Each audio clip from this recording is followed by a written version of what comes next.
By a show of hands, really quickly, how many of you are familiar with the name Alfred Nobel? Okay, for those of you that aren't, I'll give you a real quick education. Alfred Nobel is largely known today for his work with the Nobel Peace Prize, which is awarded to those that have a positive impact on humanity. But when you study the life and history of Alfred Nobel, he actually has a pretty interesting story. He was a very wealthy man when he died, largely due to his several inventions, and he also owned, I think it was estimated, close to 100 factories. And it's been estimated that his wealth by today's standards when he died would have been close to $265 million. Nobel had no wife, no children, and he left the largest portion of his wealth to things like the Nobel Peace Prize to keep those going throughout history. The Nobel Peace Prize wasn't the other. There was 4 other awards that he was responsible for. But it's been said that Nobel's motivation to recognize and impact the world for peace came through a rather unusual experience that he had. He had a brother that died in 1888, but due to poor journalism, it was reported that it was actually Alfred Nobel that died, and they wrote an obituary that was published in at least one French newspaper. And it's believed that Alfred had the opportunity to read his own obituary, and it was not a pleasant one. Whoever wrote the obituary called him the Merchant of Death and implied that he became wealthy by developing ways to mutilate and kill people. Now, these statements were made because Alfred Nobel is the man who invented dynamite, and several of the factories that he owned were munitions factories. Now, I want you to understand there is no definitive proof that Nobel reading his own obituary changed his mind, but I do think that it seems rather odd that a man that devoted his life to developing and manufacturing explosives wanted to recognize those who promoted peace. I think that's interesting. And here's what my kind of thought is. Words are very powerful. And reading those words or hearing those words can impact people in either positive or negative ways.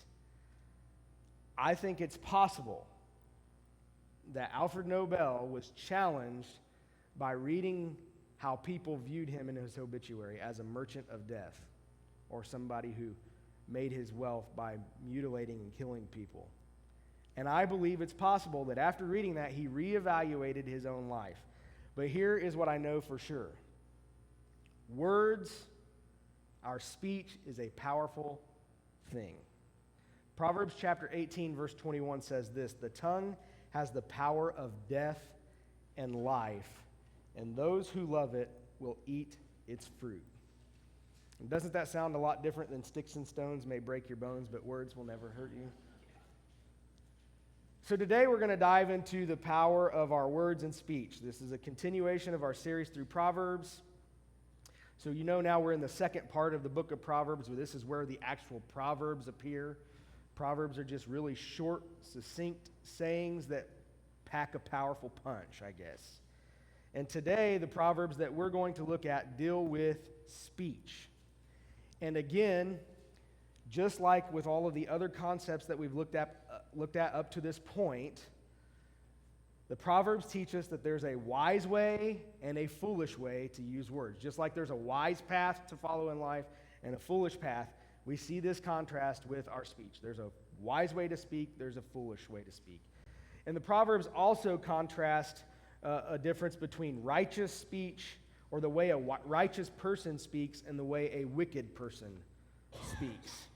But here's kind of the big point that I want you to write down early, because I think everything that we talk about from this point on kind of really hinges on this point. And this is one of those things I think it's easy to remember when you walk out the doors. You can take it with you. You can recite it to yourself throughout life when you're confronted with how to use your words. So here it is. Here's the big point. Foolish words are destructive. Wise words are constructive. Foolish words are destructive. Wise words are constructive. So I did put out a YouVersion event. I would encourage you, if you have that on your phone, that Bible app, the YouVersion app, you're going to want to, throughout the rest of this series, you're going to want to follow that, follow Hannah's Creek, find the event, because the nature of these sermons now are topical. It's almost impossible, I think, to go through Proverbs and preach expositorily, because it'd be like, here, there, everywhere. So I'm trying to put topics together, and because we're putting topics together, the verses are kind of like that everywhere. So I've tried to put all of the verses that I'm going to use on that outline on the YouVersion event. And if you're a person that likes to read the verses I'm going through, that'll be the easiest way for you to do it. Otherwise, you're going to be flipping pages, which is fine if you want to do that. I'll try to listen, and when I hear them stop, then I'll move on. Foolish words are destructive, wise words are constructive. Here's what Proverbs chapter 11, verse 9 says. With their mouths, the godless destroy their neighbors, but through knowledge, the righteous escape. If you skip a couple verses to verse 11, you'll find, through the blessing of the upright, a city is exalted, but by the mouth of the wicked, it is destroyed. So let's get the tough stuff out of the way first. Let's look at what Proverbs kind of highlights as destructive forms of speech. Now, for some of you, this is going to be review. For some of you that have grown up in the church, you've heard these things talked about over and over and over. And so review is okay. Some of you, it may be completely new, and that's okay too. But today I'm going to talk about 3 pretty distinct ways that speech can be destructive. And the first one that I want to talk about, we're going to stay right in chapter 11. I tried to keep the chapters as close as possible. The first destructive form of speech I want to talk about is gossip or slander. In Proverbs, I'll be the first to admit, it is very hard to do an exhaustive word study in the book of Proverbs because there's so many. But what I came across when I did a word study as it related to gossip or slander is there's 3 different Hebrew words that I picked up on really quickly that we translate as gossip in English. The first Hebrew word is rakil. You don't need to remember that. But what it means is slanderer, talebearer, or whisperer. So in Proverbs chapter 11, verse 13, this is what you'll find. A gossip betrays a confidence, but a trustworthy person keeps a secret. So you kind of get that. That's the word there, that a gossip or a talebearer, a slanderer, a whisperer betrays a confidence, but a trustworthy person keeps a secret. Another word that's used, it originates from a root word that means to roll to pieces. So you're rolling something so many times that it just falls apart. And so the literal definition that's given of the second word is to murmur or whisper. So you kind of just, another way we translate this is to backbite. This comes from Proverbs chapter 16, verse 28, that says, a perverse person stirs up conflict, and a gossip separates close friends. So a murmurer, a whisperer, a backbiter separates close friends. The third word carries the definition, again, of whispering or defamation or an evil report. I found this in chapter 10, verse 18. Whoever conceals hatred with lying lips and spreads slander is a fool. Now, interestingly, when I did a study on this word here, deba, this is the same word that's used to describe what 10 of the 12 spies did in Numbers chapter 13. So if you remember Numbers chapter 13, Moses is gathering 12 spies. He's going to send them out into the promised land to see what it's all about before they go in and take it over.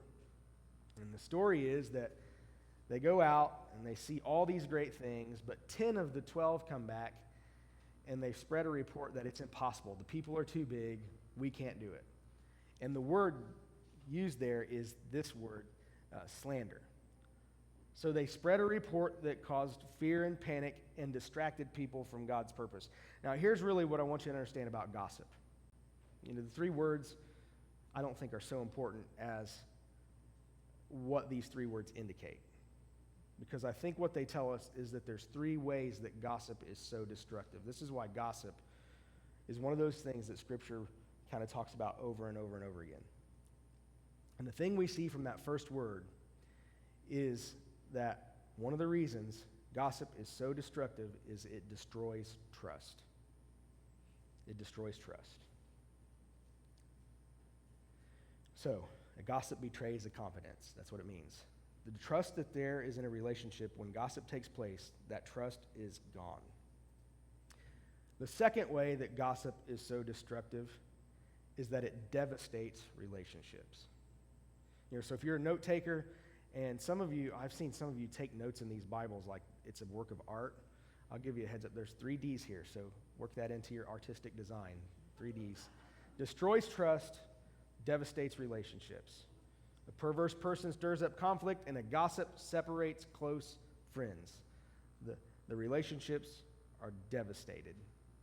And then this third word, when we couple it with its use in Numbers 13, the third way that gossip is so destructive is that it distracts people from God's purpose. It distracts people from God's purpose. So that's kind of that first form of speech, gossip, slander. That's a destructive form of speech. And what Solomon is telling us in these Proverbs is that the foolish person speaks words of gossip. Actually, what he says is, he says the foolish person is a gossip. And so he characterizes that person by their speech. The second form of destructive speech is lying. Proverbs chapter 12, verses 19 and then verse 22 says this: "Truthful lips endure forever, but a lying tongue lasts only a moment. The Lord detests lying lips, but he delights in people who are trustworthy." And the word that's used here for lie, it's related to giving false testimony or deception. And here's the scary thing about lying for me. As I was studying for this sermon this week and kind of reflecting, the scary thing for me about lying is I don't remember ever being taught how to lie. It almost came naturally. I mean, think about your own life and your childhood. How many of you were actually taught how to lie, or how many of you just seemed like you knew how to do it? I mean, I'll be honest. I think for me, it's like I felt like it came natural. But this is the one sin that has impacted us tremendously. In fact, it was a lie, Satan deceiving Adam and Eve, that originally led humanity down that path of folly. Off of the path of wisdom, down the path of folly. It started with a lie. Proverbs chapter 21, verse 6 says this: "A fortune made by a lying tongue is a fleeting vapor and a deadly snare." I mean, Tyler, you've done a great job getting all. I had so many on there, I didn't know if you'd be able to do that or not. So, hey, if you don't want to flip pages and you don't have the Bible app, Tyler's put them up there for you too. Listen, I don't want to get caught up in this one. A fortune made by a lying tongue is a fleeting vapor and a deadly snare. I don't think this is all about money and wealth in this proverb. I think what it means is the product of a lie only lasts a moment. Whatever that product is, whether it is a fortune, whether it's wealth, whatever the product, it only lasts for a moment. And I think this is one of those practices that starts small, but it has the tendency to grow and grow and grow until it's out of control. I think that's one of the destructive effects of lying, is that it can start out so small, and before you know it, it's just snowballed into this thing that it devastates anything in its path. And each lie that we tell is momentary. It might bring momentary contentment. It might bring the result that we want momentary, but the need arises for us to cover the first lie with another lie. That's what happens. This is a funny story. I once worked for a habitual liar. Honest truth. And one day, I had a coworker come up to me and he said, "Sean, I've finally figured it out. I know how to tell when the boss is lying." And I was like, all right, is there some facial expression? Is there some phrase he always uses? I wanted to know. And my coworker said, "Anytime his lips are moving." And he was very close to being right. Listen, here's what you have to understand about liars. Liars will be exposed, and lying will eventually destroy their own life. That's what happens. So we have gossip, we have lying, and then we have this third kind of form of destructive speech, and we've talked about this just briefly, but it's flattery. So if you think back, if you were here with us when we looked at the Lady Wisdom, the speech of Lady Wisdom, and the speech of the adulterous woman, or Lady Folly, this is the first time we see flattery happening in the book of Proverbs. And essentially what it is flattery is not sincere, but it's giving praise in a way that's trying to manipulate a person receiving the praise. So Proverbs 26, verse 28 says, "A lying tongue hates those it hurts, and a flattering mouth works ruin." Proverbs 29, verse 5 says this, "A man who flatters his neighbor is spreading a net for his steps." And the Hebrew word literally means smooth. When you see that flattery, it's smooth, or a smooth talker. And the thing that separates flattery from actual praise or encouragement is that flattery is not done to benefit the one receiving the compliment. The whole goal of flattery is to tell someone something they want to hear for your own advantage. And so this is why I think it's important when we're giving compliments or giving encouragement to always evaluate our motives. Why are we giving that compliment? Why are we giving somebody praise? Because if it's eventually to help us win that person over or to get them to do something that we want them to do, then that's actually flattery. And flattery is destructive. Flattery is foolish words, not wise words. Now, all three of these types of speech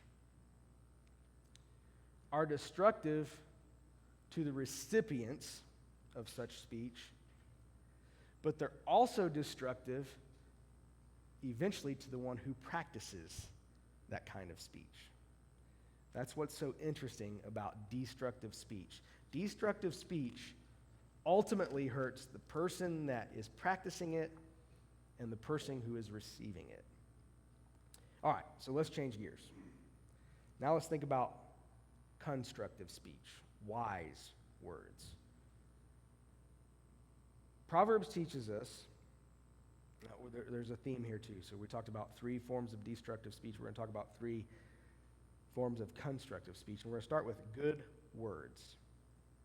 And I think Proverbs highlights for us 3 important characteristics of what good words look like. And the first thing that I want to point out is that good words are life-giving. Proverbs chapter 10, verse 11, and then if you skip down to verses 20 and 21, it says this, "The mouth of the righteous is a fountain of life, but the mouth of the wicked conceals violence. The tongue of the righteous is choice silver, but the heart of the wicked is of little value. The lips of the righteous nourish many, but fools die for lack of sense." Wise words are life-giving words. I cannot help but think about life-giving words without thinking about creation. When God spoke the world into existence, and then also reflecting on the words of Jesus. And how every time Jesus spoke, it was an offer of true life. Not only are good words life-giving, but Proverbs tells us that good words are pleasant. Proverbs chapter 16, verse 24 says, "Gracious words are a honeycomb, sweet to the soul and healing to the bones." I got to experience this in an interesting way. And I don't know why this sticks. I think it sticks out in my head because it's wise words. But it was when I was in seminary. I was just walking down the stairs, and one of my professors, Kathy Sprinkle, she was standing there. She was the counseling professor. We actually had dinner with her before graduation. I was walking down the stairs, and she looked at me. She's like, "Man, that color looks great on you." And I was kind of dumbfounded, like, to get a compliment like that And she's like, well, I didn't mean anything by it. One of my practices is just to tell people something encouraging. I was like, oh, thank you. But that was pleasant. And so now I remember, like, that color looks good on me. Where's that in the closet?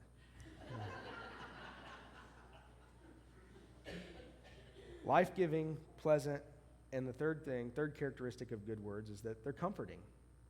Proverbs chapter 12, verse 25 says, anxiety weighs down the heart, but a kind word cheers it up.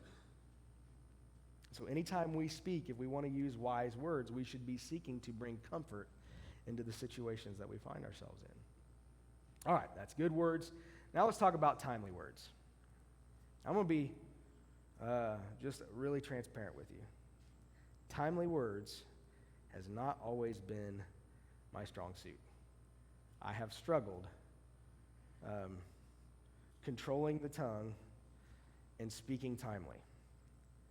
But timely words are wise words. And there's two parts to a timely word. The first part is timely words are spoken at the right time. Proverbs chapter 15, verse 23 says, a person finds joy in giving an apt reply, and how good is a timely word. Timely words occur at the right time. There are times in life when we might have something to say, but the timing is not favorable. And part of using wise words is knowing that even though I have something to say, now's not the right time. Wise speech understands that there's a time to speak and a time to be silent. I was reminded of that this week. So Barbara and I have been going through some stuff this week that came from out of nowhere. And I reached out to a couple different people. One was my mom. I told her the situation, and I knew what she was going to say, but I just kind of wanted to hear it, I said, this is what I want to say. And she said, well, sometimes the best, and here's the crazy thing, I was studying all this anyway, It's like, be careful. If you ever want to give a sermon, you're always going to be challenged on what you're talking about. But so I knew all this, and she's like, sometimes the best thing to do is not say anything at all. And I was like, okay, yeah, I knew that.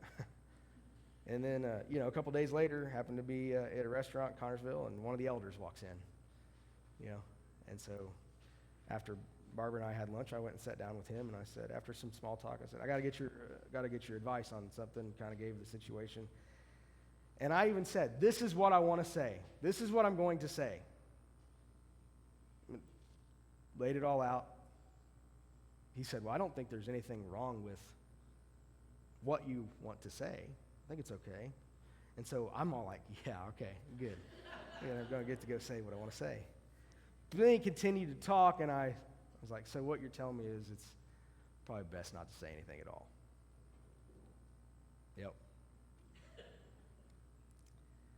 Right time is part of a timely word. The second thing is, when we're talking about timely words, it's not just the right time, but it also takes the right amount of thought. If you look down to verse 28, chapter 15, the heart of the righteous weighs its answers, but the mouth of the wicked gushes evil. Another thing my mom used to tell me as a kid, I'll never forget it, and I've used this line over and over. Actually, I think I used it this week. Think before you speak.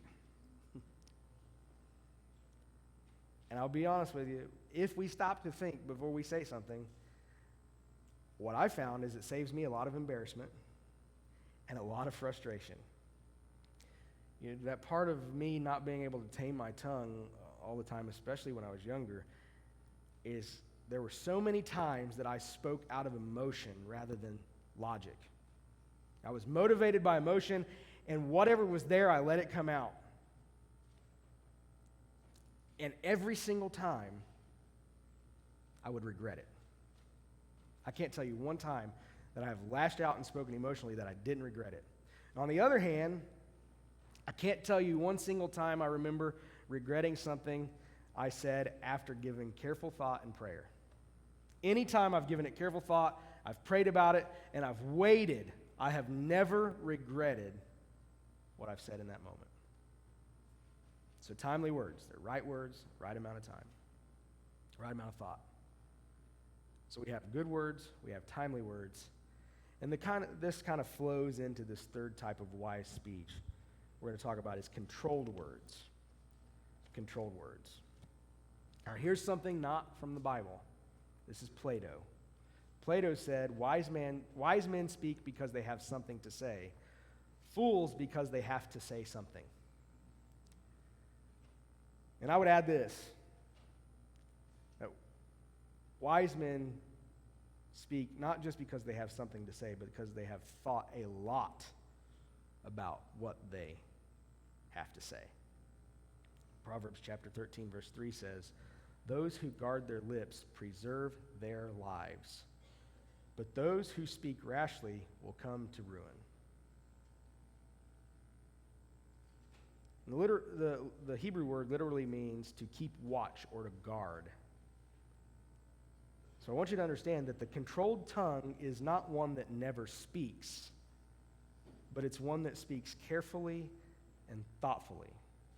The controlled tongue is one that fully weighs out the effects of what will be said. And this is hard. It's hard to control the tongue. And I'll be honest with you, I think sometimes what God uses to help us learn to control our tongue is the painful experiences that we have to go through when we don't. So here's two more Proverbs for you to consider. From chapter 17, verses 27 and 28. "The one who has knowledge uses words with restraint, and whoever has understanding is even-tempered. Even fools are thought wise if they keep silent, and discerning if they hold their tongues." I wonder what or how our lives would change if we had the opportunity to read our own obituary. If we were like Alfred Nobel and somebody really thought we died, how would that shape us? How would the conversations that we've had or the words that we've exchanged with others shape what was written about us? Words are powerful, whether written or spoken. And the challenge that Solomon offers to his son and offers us as well is that there are two paths a person chooses to travel with their speech: the path of the wise and the path of the fool. Wise words lead to life. Foolish words lead to death. Foolish words are destructive. Wise words are constructive. Let's pray.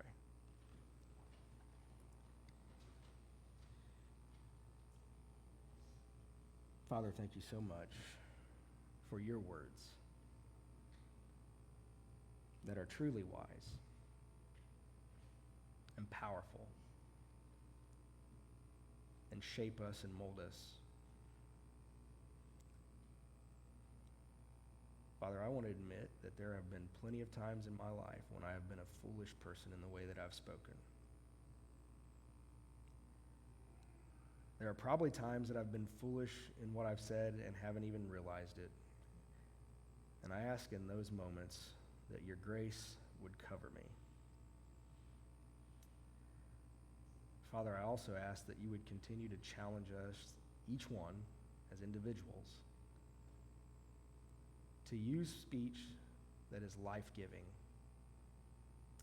to use words that build people up rather than tear them down. Because the words that you speak over us give us hope and true life. And Father, I know firsthand that there are times in our lives that we are the recipients of words that destroy, that tear us down. And I know that we're not the only ones that experience that. There are a lot of people in this room that have been the recipients of hurtful, harmful words. And I pray that in those moments that you would bring peace, that you would bring restraint, you would bring restoration and hope. But Father, most importantly, in those moments, you would help us feel your presence and hear your voice speaking to us. It's in Jesus' name I pray. Amen. Worship team's going to come forward and sing this last song of reflection. I just want to challenge you to take a moment. The most powerful words, the most wise words that you hear in your life will come directly from the mouth of God, and this is a great opportunity to listen for those words.